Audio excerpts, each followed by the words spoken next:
Hello YouTubers, it's been about a month and I've been very busy. I've been also trying to track down the Iori Yagami theme song from King of Fighter 96. I'm basically done, but what I hear is like my song is just almost a one-to-one copy of the original song, and that was not the idea. I would really like to switch it around and flip the genres a little bit on it. Then I also went to the Tokyo Game Show, and what I've seen this year compared to all the other years, like the last 3 years, I missed Tokyo Game Show completely due to other commitments. But usually when I went there, the Makihari Messe was occupying usually the three big main halls, and so halls 1, 2, 3 was dedicated more for usually the indie game, the foreign wing, overseas, and business solutions. Meanwhile, halls 4 through 8 is more for the big AAA game developers to show off their new games and trailers and stuff like that. But I managed to pass by the Capcom booth, and they like a new Mega Man is on the way. Resident Evil 2, the remake, looks really great. Then I stopped by at the Sega's huge booth, and they're working together with Atlas now. So, you know what? Dreams can come true, and I really love Atlas for their work, especially their remake of Double Dragon for the Game Boy Color, the Game Boy Advance. Was probably one of the best things I've ever played my entire life. Then I went past the Tecmo booth, and they just had the Dead or Alive 6 there running. It looks great. It looks more like a tournament fighter instead of a tech demo.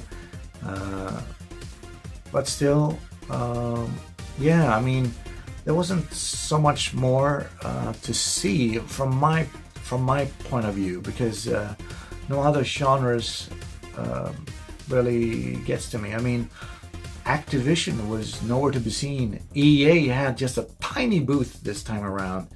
But when I got there, Activision was supposed to be showing off Black Ops 4.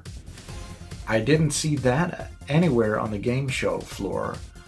I totally missed it then. Maybe it's in Square Enix or somewhere, but they had huge flags outside, like, oh, these are the big announcements, and I think it was so many things I just couldn't find, but there was like these huge announcements about it.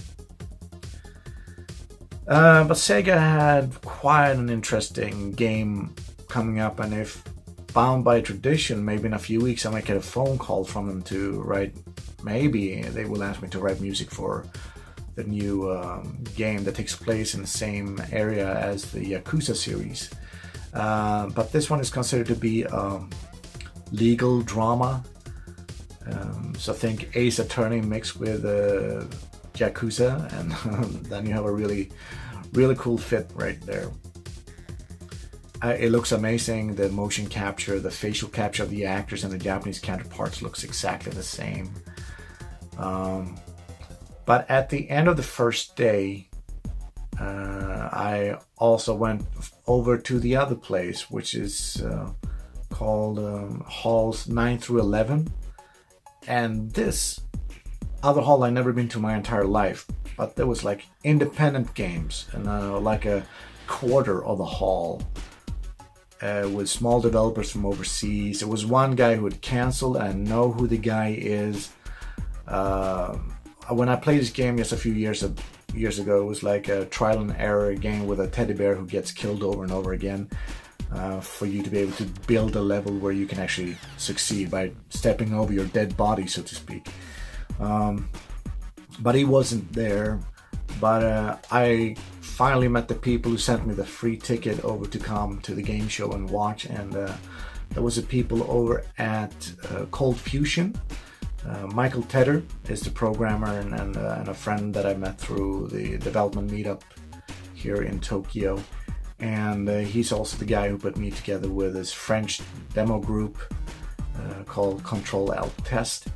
But with him, he had one of the legendary tracker musicians from the late 80s to the mid 1990s, Romeo Knight, or Stefan Aiken, as he's called in real life.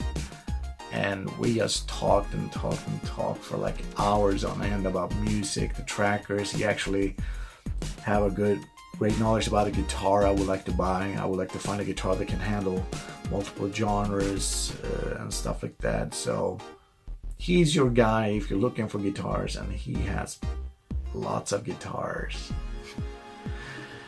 But during this time we're talking, and then just behind him I see a familiar face.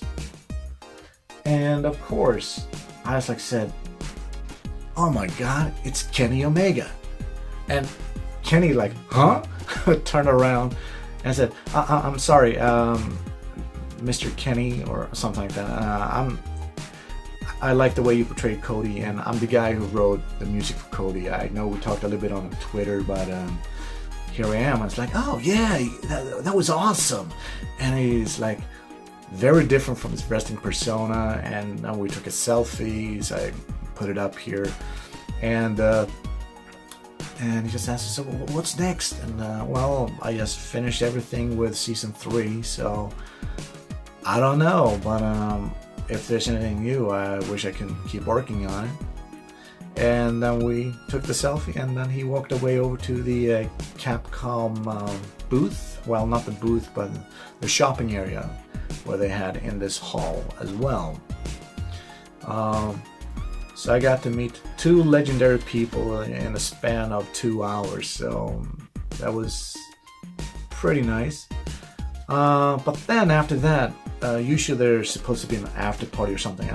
Usually by a tradition, there should be like a place where you can sit down and talk and exchange cards with people you haven't met. And I was sitting down, and I saw the YouTuber Tokyo Sam, which is one of my friends, but he looks so different now compared to before. And then out of the blue comes 2 guys, and I asked, hey, you guys looks interesting, let's talk a little bit. And it turned out that one of the guys was one of the scenario story writers for SNK and Bandai Namco and many other games. So he's like been pitching ideas and stories to these companies, and he also created one of my favorite games of all time, Urban Reign. And we exchanged business cards. We hooked up on Facebook. I sent him my demo reel, and just the day after, I received a message that said, you know, we gotta talk. It turns out that this guy has so many people in the fighting game industry, and my dream has always wanted to write games for like SNK or Tekken or something like that.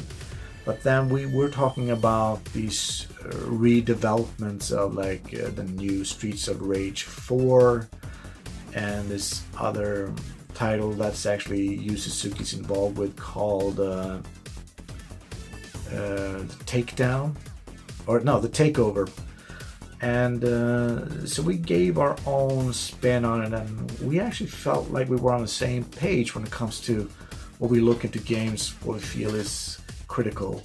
And of course he had his little guy with him who is a musician, according to him a prodigy, and we were talking about that, and he's actually a researcher, a music researcher, and he was asking me if I know any kind of technique where you could actually bend and morph samples so they sound more organic, so they don't play the same every time you use them. And I said that you should look into granular synthesis, and that's what I've been using for some of my stuff, and that makes it very random every time. So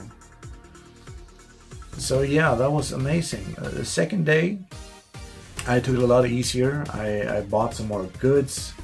I saw the Neo Geo Mini. I wasn't sure if I was gonna buy it or not, but I just heard from the guy I talked to the day before that you can get it a lot cheaper in the store in Akihabara. So I'm just gonna look at that as a cool thing to have, and it sports all my favorite games for all times, including Metal Slug, and of course the entire King of Fighters series that was on the platform from 94 till 2003, I believe. Yeah, so I would say, all in all, it's been an awesome month with lots of things, and hopefully this will change my future for now. So until then, let's hope that the King of Fighters video I'm making will come up soon. So have a good one.